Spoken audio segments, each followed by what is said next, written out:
दूसरा यूनिट जो आपका आता है वो आता है बल तथा गति। यूनिट सेकंड,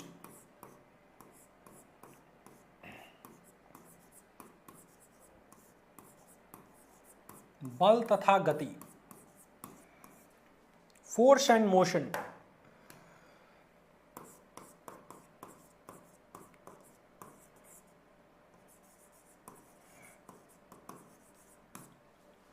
बहरहाल ये दोनों जो टॉपिक्स हैं जिनको फोर्स और मोशन अलग अलग आप पढ़ रहे हैं, इसको ऑलरेडी आपने कक्षा 9वीं और कक्षा 12वीं में पढ़ा होगा। किस किस बच्चे ने पढ़ा है जरा कमेंट करके मुझे बताइए। ये जो टॉपिक है बचवा, ये मैं गारंटी के साथ कह सकता हूं कि मैक्सिमम बच्चों ने पढ़ा जरूर होगा अपने 9वीं क्लास में और 11वीं क्लास में। थोड़ा बहुत हो सकता है आपको कि ऐसा हो कि भूल चुका होगा, परंतु मैक्सिमम कंडीशन यही बताती है कि कुछ ना कुछ चीज़ें याद तो होंगी फोर्स एंड मोशन की। और फोर्स एंड मोशन के बारे में अगर हम बात करें तो उसको समझने से पहले सबसे पहला टॉपिक आता है सदिश एवं अदिश राशियां। मतलब अगर आप इस पूरे सिलेबस को देखेंगे अप्लाइड फिजिक्स का, मैंने एप्लीकेशन पे भी डाल रखा है उसके सिलेबस को, है ना। फिजिक्स वाले फोल्डर में जाएंगे, अप्लाइड फिजिक्स के फोल्डर में, तो सबसे पहले सिलेबस ही दिखेगा। तो फोर्स एंड मोशन यानी बल और गति, इस पूरे यूनिट में जो सबसे पहला टॉपिक पढ़ना है वो पढ़ना है सदिश एवं अदिश राशियां।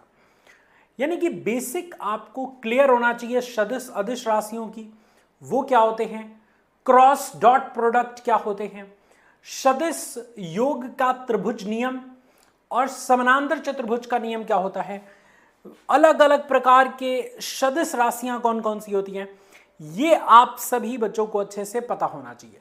और इसी चीज को समझाने के लिए आज की पहली क्लास काफी होगी। सो आज हम फोर्स एंड मोशन यानी बल और गति का पहला एपिसोड एंजॉय करेंगे, पहले पार्ट को एंजॉय करेंगे। पहले पार्ट में हम बात करेंगे ओनली सदिश राशियों और अदिश राशियों के बारे में। तो आ जाओ शुरू करते हैं। सबसे पहला कॉन्सेप्ट अदिश राशियां।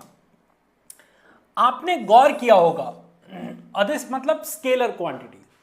कई ऐसी क्वांटिटीज होती हैं, कई ऐसी राशियां होती हैं जिनको अगर हम व्यक्त करना चाहें, जिनको हम डिफाइन करना चाहें, तो सिर्फ नंबर से यानी परिमाण से काम चल जाता है।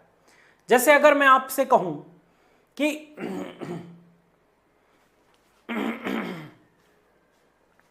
मेरे फोन में कितने बज रहे हैं, या आपके घर में अगर घड़ी टंगी होगी तो मुझे सारे बच्चे कमेंट सेक्शन में बताओ कि घड़ी में कितना टाइम हो रहा है। देख के बताओ, अभी तुरंत बताओ कमेंट सेक्शन में। तो आप कहेंगे कि सर अभी घड़ी में टाइमिंग हो रही है 7:35। यही कहोगे, यही कहोगे ना कि सर जो घड़ी है अपनी, जो हमारे घर में घड़ी टंगी है, उसमें अभी जो राइट टाइम हो रहा है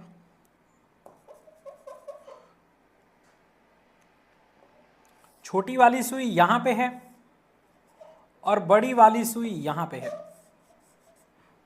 ये 35 है, ये 7 है, यानी 7:35 सर हो रहे हैं। 7:35। मतलब कि समय को डिफाइन करने के लिए आपको कोई भी दिशा बतानी नहीं पड़ी, सिर्फ परिमाण से काम चल गया। 7:35, ऐसा तो तुमने बताया नहीं कि 7:35 हो रहा है सर पूरब की दिशा में, 7:35 हो रहा है सर दक्षिण की दिशा में, 7:35 हो रहा है सर ऊपर की दिशा में। दिशा तो नहीं बताया भैया। और अगर दिशा बता रहे हो तो तुम बेवकूफ हो। कोई अगर तुमसे पूछेगा कि बताओ टाइम कितना हो रहा है, तो तुम कहोगे सर 8 बज गए पॉलिटेक्निक कॉलेज की तरफ। कहेगा व्हाट, ये कैसा टाइम बता रहा है भाई। तो कुछ ऐसी राशियां होती हैं जिनको व्यक्त करने के लिए दिशा की जरूरत नहीं होती है, केवल परिमाण से काम चल जाएगा। ऐसी राशियों को हम कहते हैं अदिश राशियां। तो बड़ा सिंपली डिफाइन यहां पे किया गया है कि वे राशियां जिन्हें केवल परिमाण से ही यानी केवल मैग्नीट्यूड से ही पूर्ण रूप से व्यक्त किया जा सकता है, ऐसी राशियों को अदिश राशियां कहते हैं। बस इतना लिख दोगे नंबर मिल जाएगा, 1 से 2 नंबर में क्वेश्चन बन जाएगा। उदाहरण के तौर पे द्रव्यमान, समय और दूरी। तुमसे पूछा जाए कि तुम्हारे पॉलिटेक्निक कॉलेज से तुमने जो रूम लिया है वो कितनी दूरी पर है, कितनी दूरी पर रहते हो बच्चों? अपने पॉलिटेक्निक कॉलेज से तुम कितनी दूरी पे रहते हो? किसी किसी का रूम 1 किलोमीटर पे होगा, किसी का 100 मीटर पे होगा, किसी का 500 मीटर पे होगा। तो कोई घर से ही अप डाउन करता होगा, तो कोई कहेगा 5 किलोमीटर, कोई कहेगा 1 किलोमीटर, कोई कहेगा 500 मीटर है। ऐसा तो नहीं कहेगा कि 5 किलोमीटर सर दक्षिण दिशा में। अरे तुम्हें ये थोड़ी पूछा गया कि किधर रहते हो, दिशा सहित बताओ। तुम्हें बस ये पूछा गया कितना डिस्टेंस होगा।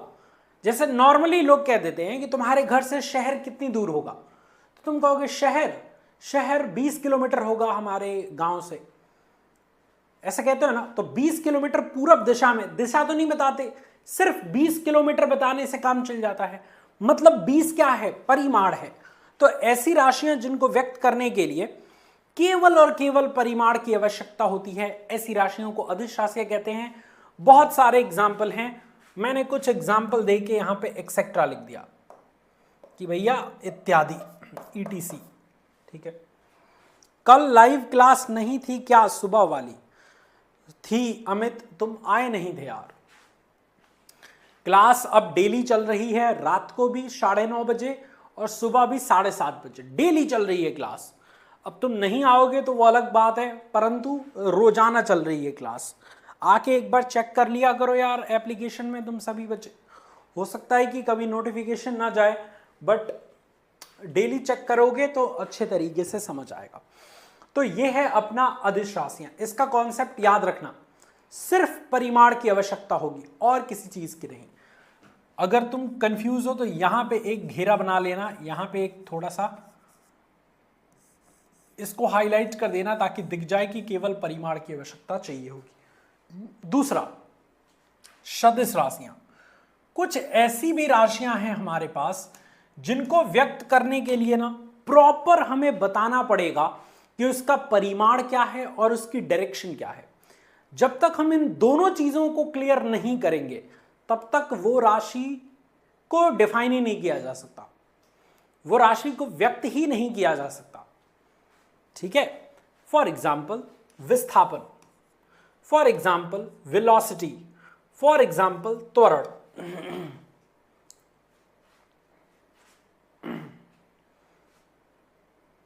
इनको व्यक्त करने के लिए जब भी आप इनको डाटा के रूप में व्यक्त करते हैं तो आपको बताना पड़ेगा कि वो किधर की तरफ जा रही है। समझ आ रही है बात? वही चाल आपकी अदिश राशि है। चाल की अगर बात करें तो केवल आप चाल का परिमाण बता दो कि मोटरसाइकिल जो है वो 5 किलोमीटर प्रति घंटे की चाल से चल रही है, परंतु जैसे ही तुमने वेग नाम लिया तो तुमको यह बताना पड़ेगा कि किस दिशा में जा रही है। तुमको बताना पड़ेगा कि मोटरसाइकिल की वेग 5 किलोमीटर प्रति घंटा की रफ्तार से पूरब दिशा में जा रही है। जब भी आपको नोटबुक में या किताब में लिखा मिलेगा वेग, तो वो दिशा जरूर बता रहा होगा। तो ऐसी राशियां जिनको व्यक्त करने के लिए परिमाण के साथ साथ दिशा की भी आवश्यकता होती है, ऐसी राशियों को हम क्या कहते हैं बच्चों? ऐसी राशियों को हम कहते हैं सदिश राशियां। बिना दिशा के संभव ही नहीं है कि सदिश राशि है या नहीं। फॉर एग्जाम्पल, एक व्यक्ति को मैंने यहां पे बना दिया, ये मान लो तुम हो। अब लड़कियां कहेंगी कि मेरे साथ सर जायती कर रहे हैं आप, हमें भी बनाइए। तो लड़कियों को भी बना देता हूं भैया। ठीक है,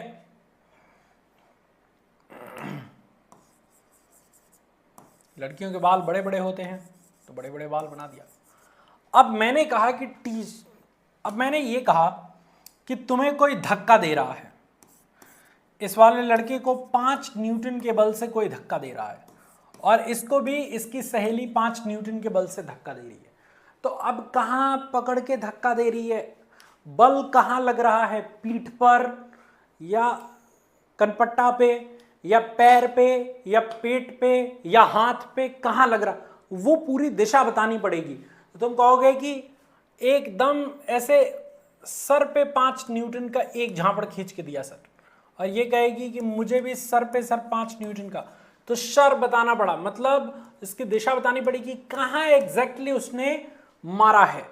तो कहने का मतलब ये है कि ऐसी राशि जिनको व्यक्त करने के लिए परिमाण के साथ साथ दिशा की अत्यंत आवश्यकता हो, ऐसी राशि को हम कहते हैं सदिश राशियां। तो वे राशियां जिनको व्यक्त करने के लिए परिमाण प्लस दिशा दोनों की आवश्यकता होती है, ऐसे राशियों को हम सदिश राशि कहते हैं।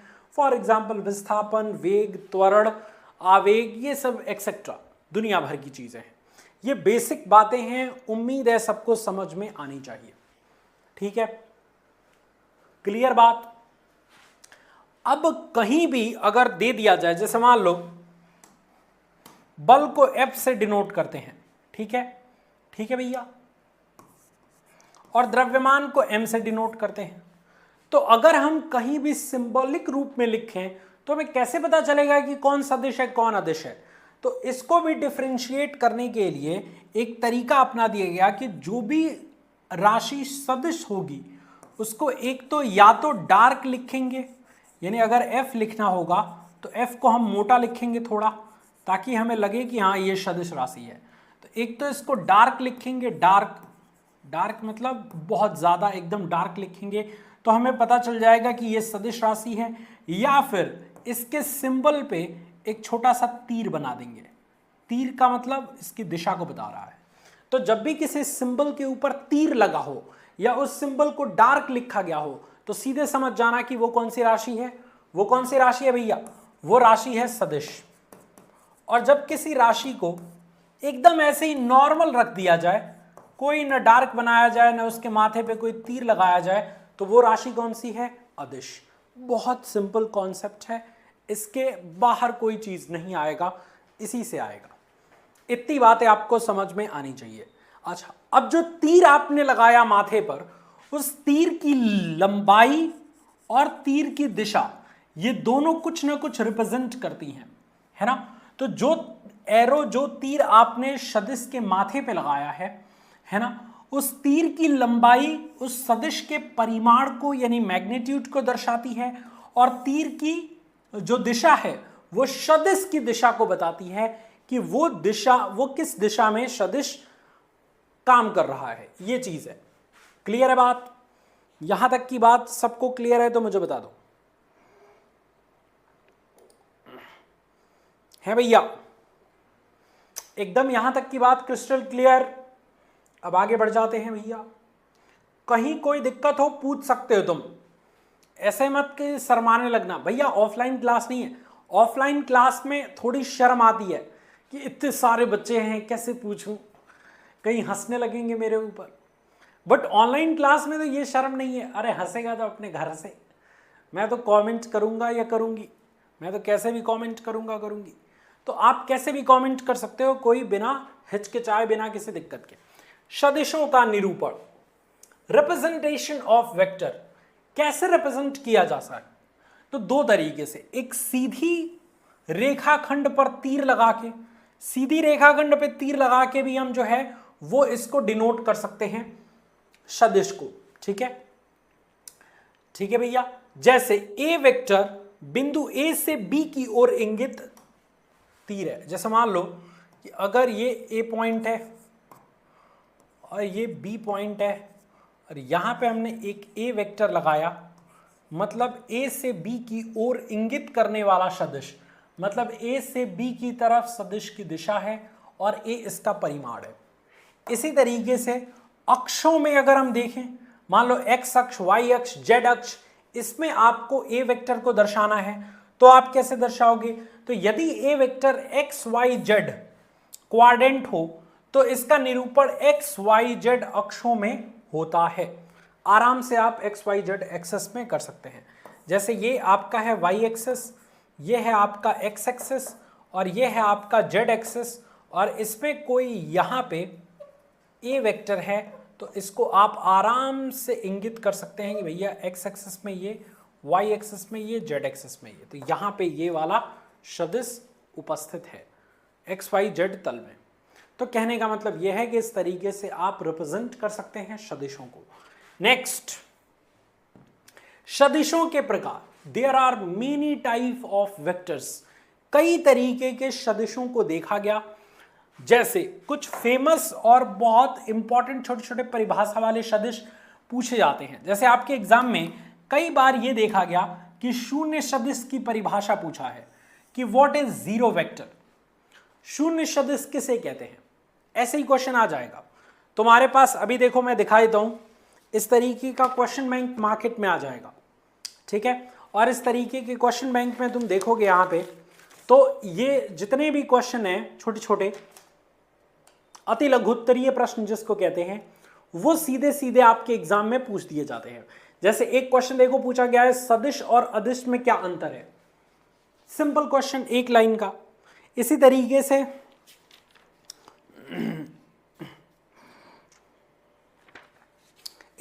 से यहां पे कई सारे चीज पूछा गया है, ठीक है।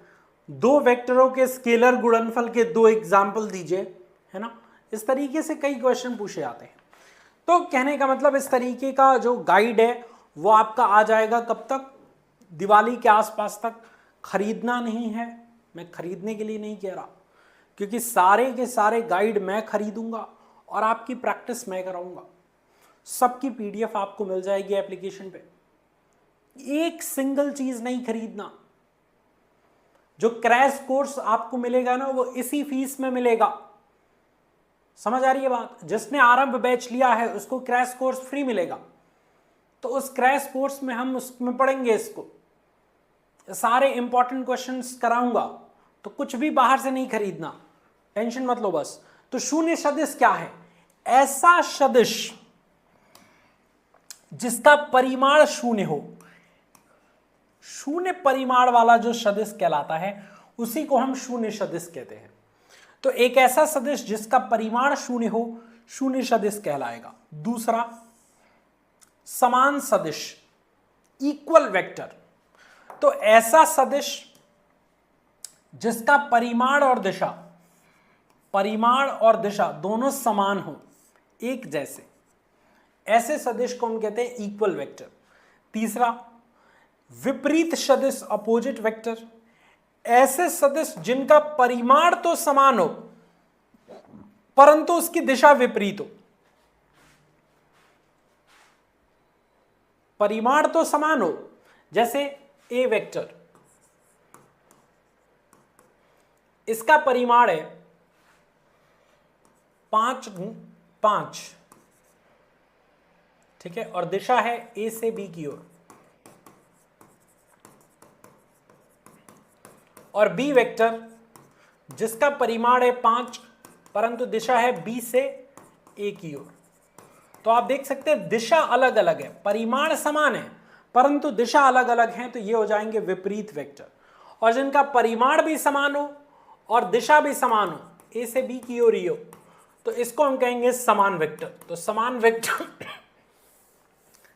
वेक्टर और विपरीत वेक्टर समझ आया, ये चीज आपको याद रखना है। मोस्ट इंपॉर्टेंट यहां पे कुछ ऐसे हैं वेक्टर जो काफी इंपॉर्टेंट है, जैसे शून्य सदिश बहुत इंपॉर्टेंट, एकांक सदिश बहुत इंपॉर्टेंट,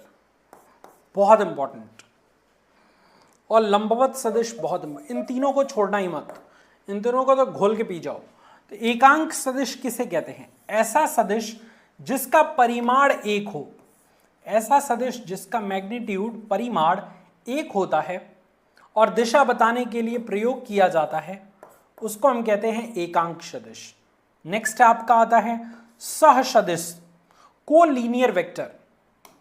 तो जो एक ही रेखा या समानांतर रेखा पर स्थित हो, ऐसे को हम कहते हैं, ऐसे सदिश को सहसदिश कहते हैं, जो एक ही रेखा पर हो। ठीक है, एक ही रेखा पर हो, एक ही रेखा या समानांतर रेखा पर हो, उसको हम कहते हैं, क्या कहते हैं, सहसदिश। नेक्स्ट आपका आता है लंबवत सदिश, ऐसा सदिश परपेंडिकुलर वेक्टर जिनके बीच का कोण 90 डिग्री हो, ऐसे सदिशों को लंबवत सदिश कहते हैं। तो कमोबेश जितने ऐसे सदिश हैं जिनका नाम है उनका काम भी वैसा ही है। जीरो वेक्टर, परिमाण जीरो जिसका उसका जीरो वेक्टर। समान सदिश जिसके परिमाण समान और दिशा भी समान, समान सदिश। विपरीत सदिश जिसका परिमाण समान, दिशा विपरीत, विपरीत सदिश।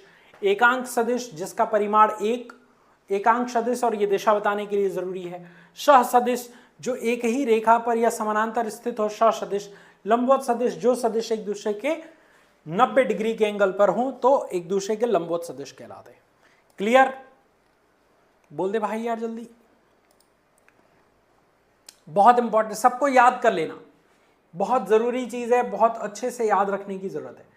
अब 3 नंबर या 5 नंबर में बहुत इंपॉर्टेंट एक क्वेश्चन आता है, वेरी इंपॉर्टेंट। त्रिभुज लॉ और पैरेललोग्राम लॉ, स्टेटमेंट ओनली पढ़ना है। तुम सिलेबस देखोगे तो लिख दिया है स्टेटमेंट ओनली। पहले इसका प्रूफ था, जब हम पढ़ते थे तो इसका प्रूफ हम करना पड़ता था, पूरा प्रूफ करना पड़ता था इसका, ठीक है। परंतु अब केवल स्टेटमेंट ही पढ़ना है आपको। मैं दिखा दूं आपको जूम करके, रुक जाओ।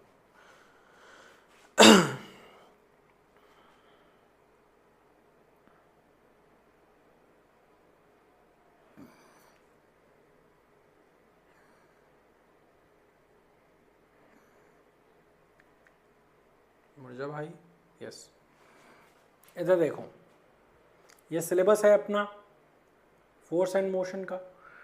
Triangle and parallelogram law, triangle and parallelogram law, statement only, statement only यानी केवल स्टेटमेंट और डायग्राम आपको याद रखना है, इसके अलावा कुछ भी याद नहीं रखना।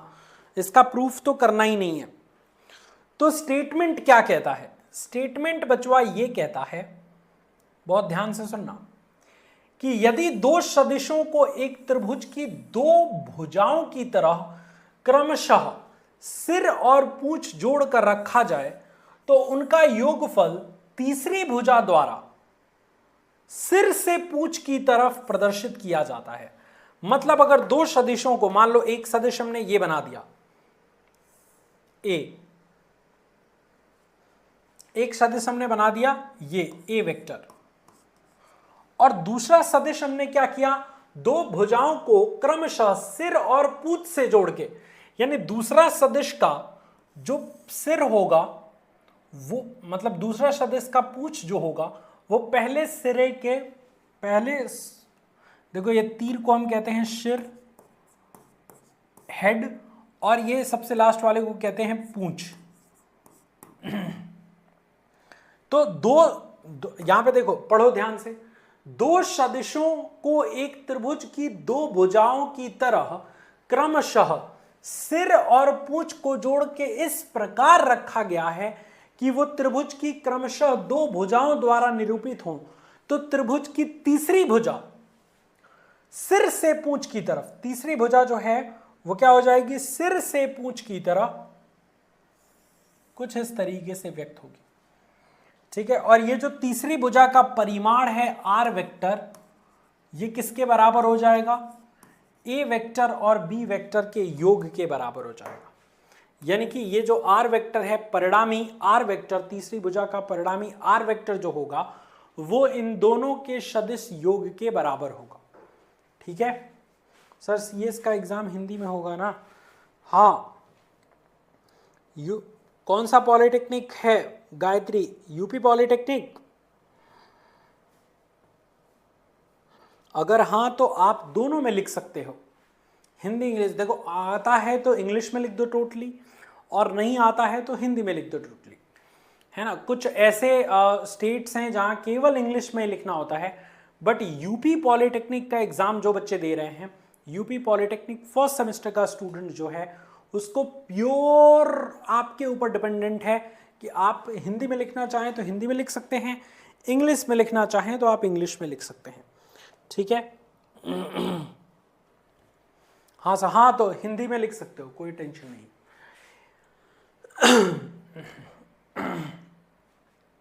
अच्छा, इसको थोड़ा सा और हम अलग करके देख सकते हैं कि अगर हमने कुछ इस तरीके से कर दिया इसको, है ना, ये त्रिभुज नियम है, इसको याद रख लेना। पहले इसका डेरिवेशन भी हमें करना पड़ता था, बट अब डेरिवेशन नहीं करना। तो इसका स्टेटमेंट ये याद रख लेना, चित्र बना लेना और ये फॉर्मूला लिख देना, काम चल जाएगा। दूसरा आता है समांतर चतुर्भुज पैरेललोग्राम लॉ। ये क्या कहता है भैया? ये कहता है कि यदि दो सदिशों को किसी समांतर चतुर्भुज, यदि किन्हीं दो सदिशों को किसी समांतर चतुर्भुज की दो आसन्न भुजाएं मतलब एक दूसरे से उनकी भुजाएं लगी हो, एक ही पॉइंट से दो भुजाएं निकली हो, आसन्न, है ना, एक दूसरे से आसन्न रहने वाली। अगर दो सदिशों को किसी समांतर चतुर्भुज की दो आसन्न भुजाओं की तरह रखा जाए तो उनका जो योगफल होगा वो उस समांतर चतुर्भुज के विकर्ण द्वारा प्रदर्शित किया जाता है। तो दोनों सदिशों के बीच से गुजरता है, जो दोनों सदिशों के बीच से गुजरता है। फर्क समझो, मान लो एक सदिश आपका ये है और एक सदिश आपका ये है, क्लियर, और दोनों का एक ही पॉइंट है। तो ये दोनों आसन्न भुजा हुए, ये दोनों क्या हुए, ये दोनों सदिश समांतर चतुर्भुज की दो आसन्न भुजाओं द्वारा डिनोट किए जा रहे हैं। इसको हमने ए वेक्टर से डिनोट कर दिया, इसको हमने बी वेक्टर से डिनोट कर दिया। तो समानांतर चतुर्भुज का मतलब, तो इन दोनों सदिशों का जो परिणामी होगा वो समांतर चतुर्भुज के विकर्ण को प्रदर्शित करेगा, इसको, जो इसी भुजा से होकर, इन्हीं बिंदुओं से होकर निकल के जा रहा है।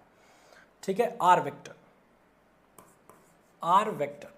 अब ये इसके समानांतर सदिश ऐसे हो जाएगा, इसको आप ऐसे भी लिख सकते हो, इसको जस्ट ऐसे मिला दो, ऐसे यहां से यहां तक,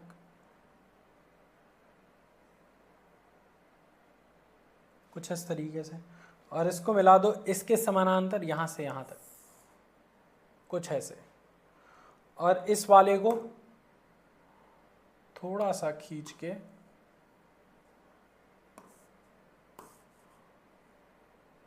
यहां तक पहुंचा दो। ठीक है, बन गया।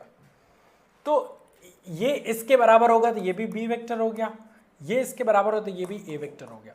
तो कुछ इस तरीके से आपने इसका परिणामी कैसे निकाल दिया, इन दोनों सदिशों के सदिश योग के बराबर हो जाएगा। आर वेक्टर बराबर ए वेक्टर प्लस बी वेक्टर। यही है समानांतर चतुर्भुज का स्टेटमेंट और इसका चित्र और इसका फॉर्मूला। ठीक है, डेरिवेशन नहीं करना, याद रखना सभी बच्चे, इसको सिर्फ याद कर लेना है। नेक्स्ट, सदिशों का गुणनफल, प्रोडक्ट्स ऑफ वेक्टर। सदिशों का गुणनफल कैसे किया जाता है? दो तरीके से। सदिश गुणनफल दो तरीके का होता है। पहला होता है अदिश गुणनफल, स्केलर या फिर डॉट प्रोडक्ट इसको कहते हैं। इसकी परिभाषा क्या है? कई बार पूछ देता है क्वेश्चन में कि डॉट प्रोडक्ट या अदिश गुणनफल को परिभाषित कीजिए कि भैया डॉट प्रोडक्ट क्या होता है। तो दो सदिश अगर हैं ए वेक्टर और बी वेक्टर, तो उनका गुणन करने पर सिर्फ अदिश राशि प्राप्त होती है। मतलब दो वेक्टर ए वेक्टर और बी वेक्टर का गुणन करने पर अदिश प्राप्त हो तो उसे हम कहते हैं अदिश गुणनफल। जैसे A vector dot B vector, अगर हम इसको करते हैं तो ये हो जाएगा ए बी कॉस थीटा, या फिर जहां ए बी कॉस थीटा होगा वहां आप दो सदिशों का अदिश गुणनफल कह सकते हैं, यानी कि डॉट प्रोडक्ट कह सकते हैं। परिमाण, एक अदिश राशि प्राप्त होती है। तो आपको एक चीज याद करना है कि अदिश गुणनफल करने से, दो सदिशों का अदिश गुणनफल करने से क्या प्राप्त होती है? अदिश राशि प्राप्त होती है। फॉर एग्जाम्पल, कार्य क्या है? एक अदिश राशि है जो कि दो सदिश राशि के गुणनफल से प्राप्त हो रही है। दो सदिश राशियों का अदिश गुणनफल करें, भैया बल भी आपका एक सदिश राशि है, विस्थापन भी आपका एक सदिश राशि है। तो बल का और विस्थापन का अगर आप डॉट प्रोडक्ट करोगे तो यह आ जाएगा आपका एफ डी कॉस थीटा, और ये जो आपका कार्य आएगा वो आएगा अदिश राशि। तो दो सदिशों के अदिश गुणनफल से क्या परिमाण प्राप्त होता है, क्वेश्चन पूछ देगा।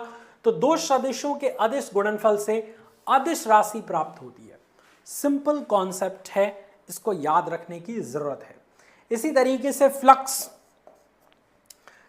क्या होता है, इलेक्ट्रिक फ्लक्स क्या होता है, फाई बराबर होता है E vector dot A vector, यानी वैद्युत क्षेत्र की तीव्रता और क्षेत्रफल सदिश इन दोनों का अदिश गुणनफल करने से फ्लक्स आता है। फ्लक्स एक अदिश राशि है, जबकि वैद्युत क्षेत्र की तीव्रता और क्षेत्रफल सदिश दोनों सदिश राशि है। तो दो सदिशों का अदिश गुणनफल करने पर परिमाण हमें अदिश राशि प्राप्त होती है, जिसको आप इस तरीके से डिनोट करते हैं, इसको याद रखना। नेक्स्ट एंड लास्ट आपके स्क्रीन पे है सदिश गुणनफल, यानी कि क्रॉस प्रोडक्ट। तो दो सदिश अगर ए वेक्टर और बी वेक्टर है और इनका गुणन करने पर एक नया सदिश प्राप्त हो, तो ऐसे गुणनफल को हम कहते हैं सदिश गुणनफल। जैसे A vector cross B vector अगर आप करेंगे तो ये हो जाएगा A B sine theta into N cap, है ना। परिमाण क्या प्राप्त होता है, तो दो सदिशों के सदिश गुणनफल से सदिश राशि प्राप्त होती है। एग्जाम्पल के तौर पे आघूर्ण, टॉर्क। आघूर्ण क्या है, आघूर्ण अपने आप में एक सदिश राशि है जो कि बल और दूरी इन दोनों के सदिश गुणनफल से प्राप्त होती है। कोणीय संवेग ये भी क्या है, सदिश राशि है जो कि दूरी और संवेग के गुणनफल से प्राप्त होती है। तो इस तरीके से आप निकाल सकते हैं सदिश गुणनफल। चैप्टर चल रहा था बच्चों, उस चैप्टर का नाम तो सारे बच्चे जानते ही हैं, चैप्टर बल और गति, फोर्स एंड मोशन चल रहा है अपना, है ना, बल तथा गति। और बल और गति का पार्ट 1 हमने कंप्लीट कर लिया है, जिसमें हमने सदिश अदिश राशियों के बारे में, उनके क्रॉस डॉट प्रोडक्ट के बारे में, त्रिभुज नियम, समांतर चतुर्भुज के नियम के बारे में डिस्कस कर लिया है। अब पार्ट 2 के माध्यम से हम बल, संवेग, रेखीय संवेग संरक्षण का सिद्धांत, इन सब को डिस्कस करेंगे और खूब बढ़िया से इनको पढ़ेंगे। क्लास ज्यादा बड़ी नहीं होगी क्योंकि ये चैप्टर भी छोटा है। पहले बच्चों इस चैप्टर में ना बहुत सारे टॉपिक्स थे, आवेग था, है ना, इसके अलावा कुछ बहुत इंपॉर्टेंट डेरिवेशंस थे, बट अब इसको बड़ा शॉर्ट कर दिया गया है आपके सिलेबस के अकॉर्डिंग, है ना। ये बहुत टॉपिक्स को कट किया गया है, जिसकी वजह से ये चैप्टर एकदम छोटू सा हो गया है। मतलब आज और कल सुबह ये 2 दिन में पूरा ये चैप्टर खत्म, समझ रहे हो बात। क्योंकि आज के इस वीडियो में जो मैं पढ़ाऊंगा वो और गुरुत्वाकर्षण के 2-3 टॉपिक पढ़ने पर ये पूरा चैप्टर खत्म हो जाएगा, इतना छोटा कर दिया गया है। तो और आपके लिए आसानी है, वैसे आसान है आपके लिए, क्योंकि बड़ा रहता तो थोड़ा ज्यादा मेहनत करना पड़ता, बट अब छोटा है तो ठीक है। आप में से मैक्सिमम बच्चों का क्वेश्चन ये हो सकता है कि सर इस समय क्लास क्यों, क्योंकि क्लास तो हमारी 7:30 बजे एक होती है सुबह में और एक रात को 9:30 बजे होती है। तो देखो यार, सुबह कुछ अनिश्चित कारणों की वजह से सुबह की क्लास नहीं हो पाई थी, तो इसी वजह से सुबह की क्लास में एक्स्ट्रा टाइम लगा के इस 8 बजे कंप्लीट कर दे रहा हूं, ठीक है, ताकि आपका नुकसान ना हो, फिर आप अच्छे से अपना पूरा का पूरा सिलेबस टाइम से कंप्लीट कर पाएं, अच्छे से पढ़ पाएं। सो शुरू करें बच्चों, चलो आओ शुरू करते हैं। सबसे पहला टॉपिक बल, फोर्स। क्या जानते हो फोर्स के बारे में, बल किसे कहते हैं? तो अंग्रेजी में एक कहावत है, push and pull is called force. धक्का या खिंचाव बल है किसी भी चीज पर। मान लो मैं यहां खड़ा हूं, मेरे ऊपर इधर से कहीं धक्का लगा, ऐसे माइक कहीं टूट ना जाए, नीचे करना, ऐसे धक्का लगा तो मैं इधर गिरा, पीछे से कोई ऐसे धक्का लगाएगा तो मैं आगे गिरूंगा, ठीक है। अगर कोई चीज है, जैसे ये बॉडी है, इसको मैं ऐसे खींचू आगे की तरफ तो ये भी बल है, इसको ढकेलू अगर पीछे की तरफ तो ये भी बल है। तो कहने का मतलब क्या है कि push and pull is called force. अगर हिंदी में इसको एक्सप्लेन करना चाहें तो बल की परिभाषा बड़ी सिंपलिस्टिक वे में दी गई है कि किसी भी वस्तु पर, किसी भी ऑब्जेक्ट पर लगाया गया धक्का या खिंचाव जो उसकी गति की अवस्था या फिर रुके हुए अवस्था, मतलब गति की अवस्था मतलब रुका हुआ, या फिर मोशन स्थिति को बदलने का प्रयास करता है, बल कहलाता है। हमेशा एक चीज याद रखना, बल से किसी भी वस्तु के गति की अवस्था में परिवर्तन हो जाता है। जैसे मान लो बच्चों, एक आपके पास गेंद है, एक ऐसे गेंद है जो एक सतह पर, एक जमीन पर इस तरीके से रखा गया है। एक गेंद है फुटबॉल की गेंद मान लो इसको, ठीक है। एक गेंद है आपके पास जो इस धरातल पे रखा गया है। अब अगर हमने क्या किया, कि हम यहां पे हैं, ठीक है, और हमने क्या किया कि एक बैट लेके एक बल्ले से इस पर एक डंडे दिया, मतलब एक खींच कैसे इसको धक्का दिया। जैसे ही धक्का दिया तो ये जो गेंद है ये पहले यहां पे था, ए पोजीशन पे था, धक्का लगते ही ये अपनी पोजीशन बदल के यहां पे आ जाता है। ये गेंद अपना पोजीशन बदल के कहां पे आ जाता है बच्चों? ये गेंद अपना पोजीशन बदल के यहां पे आ जाता है। तो इसका मतलब क्या हुआ कि गेंद पर एक धक्का लगा, एक बल लगा, जिससे गेंद अपनी अवस्था ए से बी के पास चला गया, अवस्था इसकी परिवर्तित हो गई। तो कहने का मतलब यही है बल। इसका मतलब गेंद पर क्या लगा? इसका मतलब गेंद पर लगा बल, और इसी बल के प्रभाव से गेंद अपनी अवस्था को परिवर्तित कर लिया, अवस्था को बदल लिया। तो कहने का मतलब यही है कि किसी वस्तु पर लगाया गया धक्का या खिंचाव जो उसकी गति की अवस्था में परिवर्तन ला दे, बल कहलाता है, यानी फोर्स कहलाता है। ठीक है, कुछ मोस्ट इंपॉर्टेंट पॉइंटर्स जो क्वेश्चन बनाएंगे काफी इंपॉर्टेंट तरीके से, उनको मैं आपको यहां पे लिखवा देता हूं। क्या लिखवाऊंगा भैया? लिखवाऊंगा ये कि बल जो होता है, सबसे पहली चीज तो ये कि बल जो होता है बच्चों, बल ये कौन सी राशि होता है ये पूछा जाता है। बल कौन सी राशि है, सदिश या अदिश, ये बता दो। बल का SI मात्रक क्या है ये बता दो। बल का CGS मात्रक क्या है ये बता दो, CGS मात्रक, ठीक है। और बल का विमीय सूत्र क्या है, वीमा क्या है, विमीय सूत्र ये बता दो। ये दो चार चीजें अगर आपको पता है तो बहुत अच्छी बात है। सूर्य नहीं, सूत्र, विमीय सूत्र क्या है ये आपको बता देना है। चलो बताओ भैया। तो अगर हम देखें एक एक करके, तो बल कौन सी राशि है? तो बल एक आपका कौन सी राशि है बच्चों, बताओ। तो बल आपका एक सदिश राशि है। इसको व्यक्त करने के लिए हमें दिशा की आवश्यकता पड़ती है, इसलिए ये एक सदिश राशि है। बल कौन सी राशि है? एक सदिश राशि। इसका SI मात्रक क्या होता है? न्यूटन या किलोग्राम मीटर प्रति सेकंड स्क्वायर, ये भी होता है इसका मात्रक। CGS मात्रक बल का होता है डाइन, तो इसको याद रख लेना। और इसका विमीय सूत्र होता है ML/T⁻²। इतनी चीजें आपको याद रखनी है। काफी बार इनसे क्वेश्चन बनेगा, एक एक नंबर, दो दो नंबर का। क्लियर है बात? सर क्लास नहीं चल रही है, कौन सी क्लास? कौन सी क्लास नहीं चल रही है रौनक? आवाज जा रही है मेरी?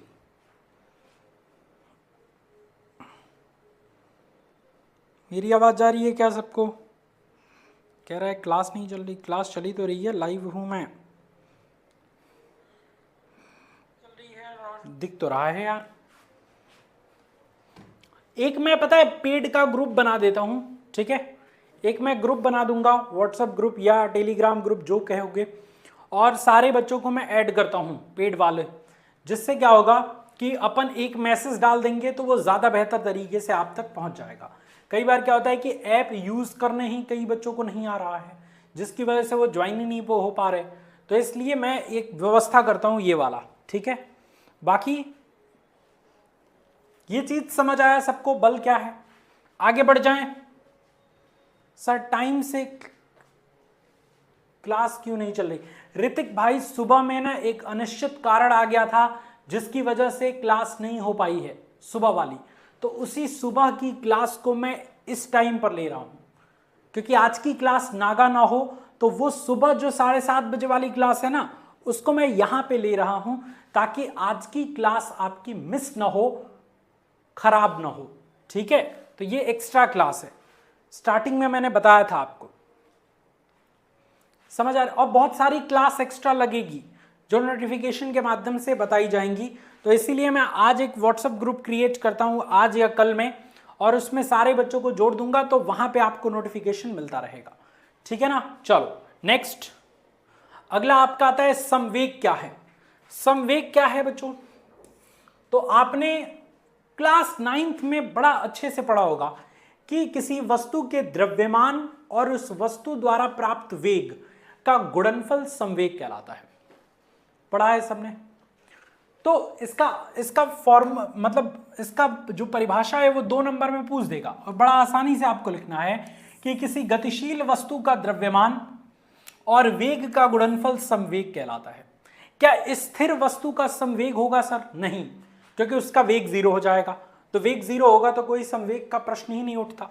यानी कि अगर कोई वस्तु है, मान लो आपके पास इस तरीके से, मान लो एक वस्तु आपके पास है ऐसे, इस वस्तु का द्रव्यमान है m और ये वस्तु v वेग से इस डायरेक्शन में गति कर रहा है। डायरेक्शन दिखाना जरूरी है क्योंकि वेग क्या है, वेग आपका एक सदिश राशि है। तो अगर हम इस वस्तु का द्रव्यमान और वेग दोनों को गुणा कर दें तो हमें वस्तु का संवेग पता चल जाएगा। किसी वस्तु के द्रव्यमान और वेग का गुणनफल क्या कहलाता है? संवेग कहलाता है। ठीक है, संवेग बहुत इंपॉर्टेंट चीज है, इसको याद रखना है। सो अब संवेग से रिलेटेड इंपॉर्टेंट पॉइंट्स अगर मैं डिस्कस करूं तो आपसे मैं एक एक चीज पूछता हूं, आप बताना। सबसे पहली चीज, संवेग कौन सी राशि है, संवेग का जो मात्रक है वो क्या होगा, और संवेग की जो विमा है वो क्या होगा। बताओ, ये तीनों चीजें कमेंट में जल्दी से बता दो कि संवेग का मात्रक क्या होगा, संवेग की विमा क्या होगा, और संवेग कौन सी राशि है। कमेंट सेक्शन में जल्दी से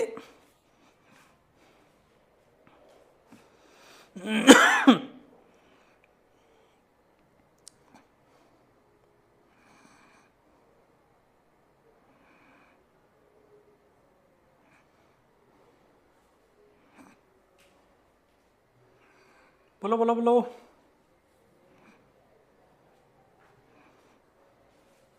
चलो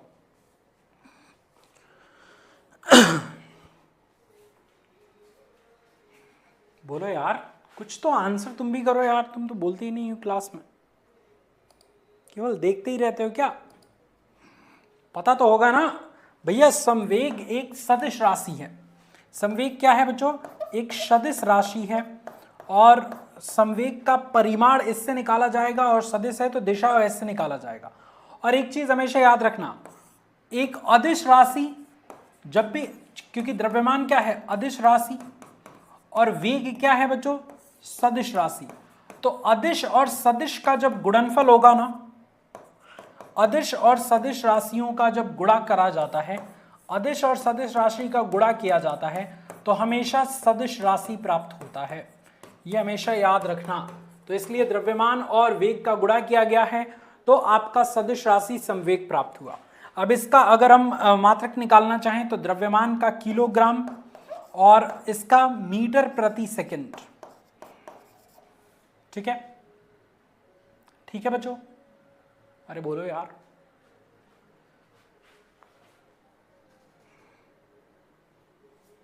या फिर न्यूटन इंटू सेकेंड भी होता है, न्यूटन इंटू सेकेंड ये भी होता है संवेग का मात्रक, कई बार यही पूछ देता है। और विमा अगर निकालोगे तो किग्रा का हो जाएगा ये, और मीटर का हो जाएगा एल, और सेकंड का हो जाएगा टी इनवर्स। तो ये हो गया आपका करेक्ट आंसर, MLT पे इनवर्स, ये आपका करेक्ट आंसर हो जाएगा। नमस्ते अनमोल, कैसे हो यार? चलो, तो ये है संवेग और उसके मोस्ट इंपॉर्टेंट पॉइंटर्स, उसको याद रखना। बाकी नेक्स्ट है आपका रेखीय संवेग संरक्षण का नियम। मेरी तरफ से इस वाले क्वेश्चन के लिए 5 स्टार लगा लो कि भैया ये तो इस बार आएगा ही आएगा, चाहे तुम कुछ भी कर लो, हाथ गोड़ सब पटक लो, ये आएगा इस बार, है ना। क्या होता है रेखीय संवेग संरक्षण का नियम? क्लास 9th में तुमने कई बार पढ़ा होगा इसको। तो रेखीय संवेग संरक्षण का नियम यह कहता है कि भैया यदि किसी प्रणाली, किसी सिस्टम पर कोई एक्सटर्नल फोर्स कार्य नहीं करता है यदि, तो उस पूरे के पूरे सिस्टम का कुल रेखीय संवेग नियत रहेगा। उसका रेखीय संवेग तभी बदलेगा जब उस सिस्टम पर कोई बाह्य बल लगे, परंतु जब तक किसी सिस्टम पर कोई एक्सटर्नल फोर्स नहीं लग रहा होता है तब तक उस सिस्टम का कुल लीनियर मोमेंटम, कुल रेखीय संवेग संरक्षित होता है, नियत होता है। ठीक है? नहीं, ये सुबह की क्लास है। सुबह 7:30 बजे जो क्लास होती है ना अनमोल, वो आज किसी कारणवश नहीं हो पाई थी, तो इस वजह से मैंने उस क्लास को इस टाइम पे ट्रांसफर किया है। जो 9:30 बजे क्लास होती है वो होगी, आज भी होगी, परंतु ये सुबह वाली क्लास है। अब इसको एक एग्जाम्पल से समझो, इसको एक डायग्राम से समझो बच्चों। जैसे मान लो तुम्हारे पास एक ऐसे गेंद है, ठीक है, और एक ऐसे गेंद है। इस गेंद का द्रव्यमान m है, m1 है, और इस गेंद का द्रव्यमान m2 है। ठीक है? ये एक दूसरे से कुछ दूरी पर हैं, रेस्ट में है ना। इसका वेग मान लो u1 है और इसका वेग u2 है। ठीक है? यहां पे ये गेंद टकराने से पहले इसकी फोटो है। तो टकराने से पहले इस गेंद का जो कुल संवेग होगा वो टकराने के पश्चात उस पूरे गेंद के कुल संवेग के बराबर होगा। अभी मैं प्रूफ भी कर दूंगा कैसे बराबर होगा। अब जब टकराएगा, ये गेंद एक दूसरे से टकराएगा,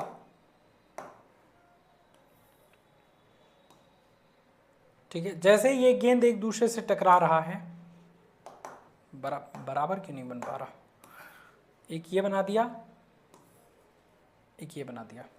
टकराने के बाद जैसे ये टकराया, तो टकराने के बाद द्रव्यमान में तो कोई अंतर नहीं आएगा।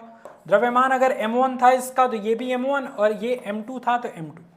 अब देखो ये पहली वाली गेंद जब दूसरे पे बल लगाएगी चुश, तो इस वाला गेंद का वेग इस डायरेक्शन में बढ़ जाएगा v1। मेरी बात ध्यान से सुनना। पहले वाली गेंद m1 जैसे ही दूसरे वाले गेंद पर बल लगाएगा, तुम देखो चित्र की तरफ देखो, पहले वाली गेंद दूसरे वाली गेंद पर जैसे ही बल लगाएगा तो दूसरे का द्रव्यमान तो m2 है और पहले का द्रव्यमान m1 है, तो जैसे ही m1 ने m2 पर बल लगाया ये v2 वेग से इस डायरेक्शन में भागेगी गेंद। लेकिन एक चीज और याद रखना, जब भी हम किसी चीज पर बल लगाते हैं ना, ऐसे जैसे धक्का देते हैं, तो इस पर तो बल लगता ही है, परंतु ये भी क्रिया प्रतिक्रिया के नियम से ये भी प्रतिकर्षण बल लगाता है। तो इस वजह से ये भी गेंद इस डायरेक्शन में v2 वेग से भागेगा। अब मैं देखो प्रूफ करने जा रहा हूं कि इस टकराने से पहले गेंद का संवेग टकराने के बाद गेंद के संवेग के बराबर होगा, और अगर ये बराबर हो जाता है तो दोनों का संवेग संरक्षित है और ये रेखीय संवेग संरक्षण के सिद्धांत का पालन कर रहे हैं। तो इसके लिए हमें क्या करना पड़ेगा भैया, इसके लिए हमें यहाँ पे एक डेरिवेशन के लिए पूरा का पूरा ब्लैंक पेज लेना पड़ेगा। ठीक है? टकराने से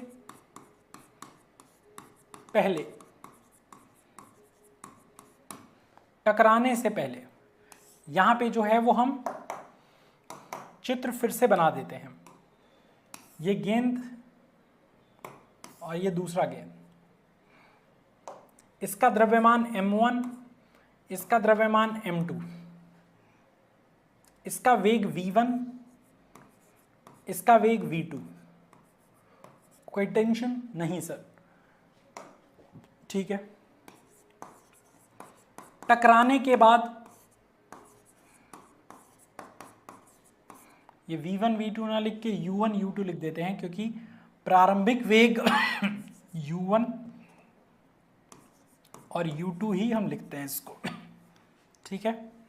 अब जैसे ही हमने इन दोनों गेंदों को टकरवाया, मतलब जैसे ही ये दोनों गेंदें टकराती हैं, तो टकराने के बाद टकराने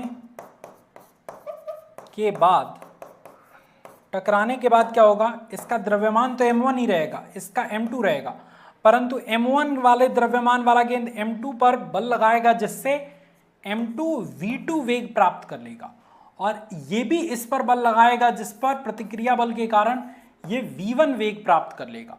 तो चित्रानुसार हम यहां पे लिखेंगे, चित्रानुसार टकराने के बाद चित्रानुसार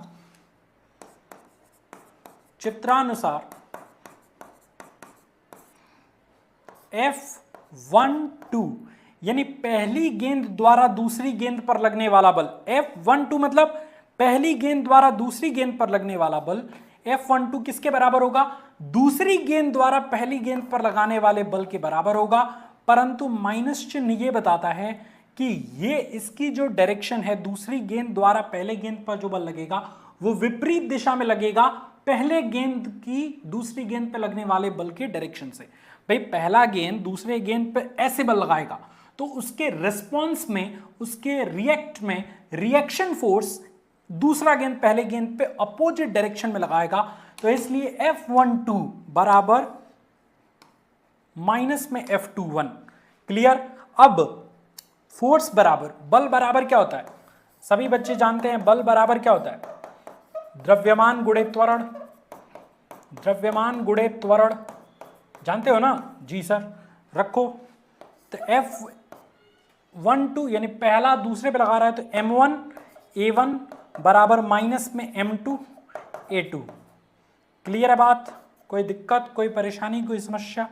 समीकरण नंबर 1 इसको मान लो। अब यहां पे आप लिखोगे हम जानते हैं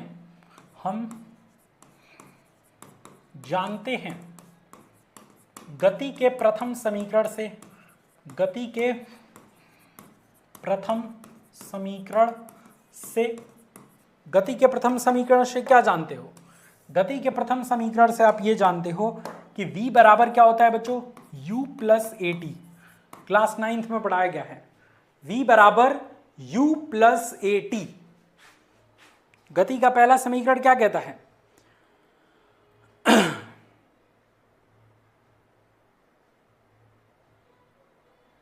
सर क्लास नहीं चल रही है, क्या हुआ, हद हो गई यार, क्लास चल रही है, आपके यहाँ नेटवर्क की इशू है, सारे बच्चे देख तो रहे हैं, कैसे कैसे बच्चे हैं भैया,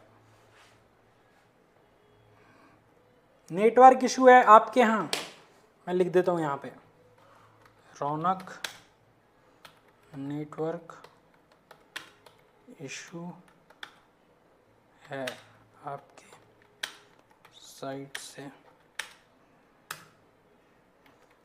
सभी बच्चे क्लास देख पा रहे हैं। चलो, तो v बराबर u प्लस ए टी, हमें क्या चाहिए, त्वरण चाहिए दोनों का, तो इसलिए त्वरण के पद में निकालो तो v माइनस यू बराबर ए टी, तो a बराबर क्या हो जाएगा, v माइनस यू और बटे में t, यह आ जाएगा आपका a का मान। अब जैसे ये a का मान आया तो इसको आप ऐसे कर लो, a का मान आ गया, तो अब a1 a2 की जगह पे अब समीकरण नंबर 1 में, समीकरण नंबर 1 से a का मान कैसे रखोगे, तो ये हो जाएगा m1 और इंटू a1 की जगह पे क्या लिखोगे, v1 u1 बटे में t1। क्लियर, क्लियर है बात। और t तो एकदम सेम ही रहेगा, समय तो वही लगेगा, तो इसलिए t को ऐसे ही रहने दो, बराबर m2 और a2 की जगह पे v2 माइनस u2 और बटे में t। कोई दिक्कत, कोई परेशानी, कोई समस्या तो मुझे बताओ। No sir. तो अब जैसे ही इसको काटोगे, t से t कट जाएगा, दोनों तरफ बराबर होगा, तो अंदर गुणा करो, m1 v1 minus m1 u1 बराबर m2 v2 minus m2 u2। अब इसको इधर और इसको इधर कर दो, जितना u1 और v1 है इसको एक साइड कर दो, है ना, क्लियर। तो जैसे ही आप करोगे तो क्या हो जाएगा, m1 v1 plus M2 U2 बराबर M1 U1 plus M2 V2। Clear? देखो कहीं कोई दिक्कत? बस हमने पक्षांतर कर दिया। बस हमने क्या कर दिया बच्चों? पक्षांतर कर दिया और कुछ किया नहीं है। क्लियर? लेकिन आप एक चीज याद रखो कि यहां पे क्या है, माइनस पहले से है, तो यहां पे जो माइनस छूट गया है उस माइनस को यहां पे लगाए रखो। जैसे ही इस माइनस को लगाए रखोगे तो क्या होगा, अंदर गुणा करो, M1 V1 minus M1 U1 बराबर माइनस में M2 V2 और प्लस में M2 U2। अब देखो इसको इधर लेके आओ, M1 V1 plus M2 V2 बराबर, इसको इधर लेके जाओ, M1 U1 plus M2 U2। और अगर तुम ध्यान से देखोगे बच्चों, एकदम ध्यान से देखना, यहां पे ध्यान से, तो ये क्या है, यहां पे देखना ध्यान से एक बार, M1 V1 पहले वाली गेंद का संवेग, ये टकराने से पहले इसका संवेग, और M2 V2 टकराने दूसरे वाली गेंद का संवेग, इन दोनों के संवेगों का योग, मतलब टकराने के बाद दोनों गेंदों के संवेगों का योग, टकराने से पहले M1 U1 पहले वाले का संवेग, M2 U2 दूसरे वाले का संवेग। तो टकराने से पहले कुल संवेग टकराने के बाद कुल संवेग के बराबर है। इसका मतलब संवेग संरक्षित है। इसका मतलब क्या है बच्चों? संवेग क्या है? संरक्षित है। और यही संवेग संरक्षण का सिद्धांत है और इसका डेरिवेशन है। आज हम बहुत इंटरेस्टिंग टॉपिक को डिस्कस करेंगे और ये जो चैप्टर अपना चल रहा है बल और गति, ये आज एंड हो जाएगा, है ना। तो अगर हम देखें तो हमारा जो चैप्टर चल रहा है वो चैप्टर है बल तथा गति, फोर्स एंड मोशन। और इस वाले चैप्टर का आज हम तीसरा पार्ट करेंगे और आखिरी पार्ट करेंगे। धीरे धीरे करके हम सिलेबस को कंट्रोल में ले रहे हैं। बहुत जल्दी हम 50% सिलेबस कवर कर जाएंगे और फिर आपकी तैयारी बेस्ट होती जाएगी। Good morning Gayatri, good morning Ankit, कैसे हो बच्चों आप सभी? जरा एक बार कमेंट करके बता दो, फिर हम स्टार्ट करते हैं अपने इस वीडियो को। देखो एक चीज समझनी है कि जो आपका रीसेंट का सिलेबस है ना, वो बड़ा शॉर्ट हो चुका है, बहुत छोटा हो चुका है।